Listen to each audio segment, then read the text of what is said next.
જી બોલો. આજે જે આ ભૂમિપૂજન ખાતમુહૂર્ત જે આપ કહો તે ઇમ્પોર્ટન્ટ વસ્તુ એ છે કે આ જે અમે નક્કી કર્યું ને અહીંયા આવવાનું ને જે થયું છે એના માટે અમે 3 વર્ષથી મહેનત કરી રહ્યા છીએ. આ અમારા અહોભાગ્ય છે કે ફાઇનલી જયા રિહેબિલિટેશન ટ્રસ્ટ અને ચરોતર આરોગ્ય મંડળ જોડાઈ ને આ સારું કામ થઈ રહ્યું છે.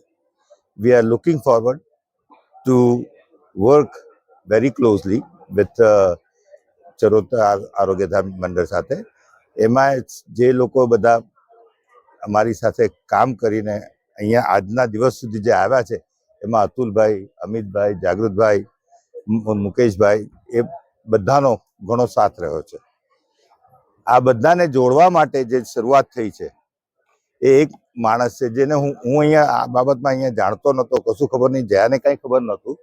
પણ શું થયું કે અમારા એક ખાસ મિત્ર છે જે અમેરિકામાં રહે છે અમારા ગામમાં, એમનું નામ છે રિકેશ પટેલ. એ રિકેશ પટેલ અહીંયાના આણંદ કે કરમસદની આજુબાજુના ગામના જ છે. એમણે મને વાત કરી હતી કે ભાઈ આપણે તમે રિહેબ જે ચલાવો છો કચ્છમાં એને આપણે કંઈ આગળ વધારવું. અને મારો અને જયાનો હતો પ્લાન કે અમારે કંઈક ગુજરાતમાં આ બાજુ કશુંક અમદાવાદની આજુબાજુ નજીક બરોડામાં કંઈક કરવાનો પ્લાન હતો. જે વિકેશ થ્રુ વાત થઈ, આગળ ચાલ્યું, પછી મીટિંગો થઈ, સ્કેમવાળા બધા રિહેબ જોવા કચ્છમાં આવ્યા હતા, અમે અહીંયા આવ્યા હતા. આ બધું કામ ખૂબ સારી રીતે પત્યું અને આજે આ શુભ દિવસની શરૂઆત થઈ છે જેનો મને જયાને ખૂબ જ આનંદ છે.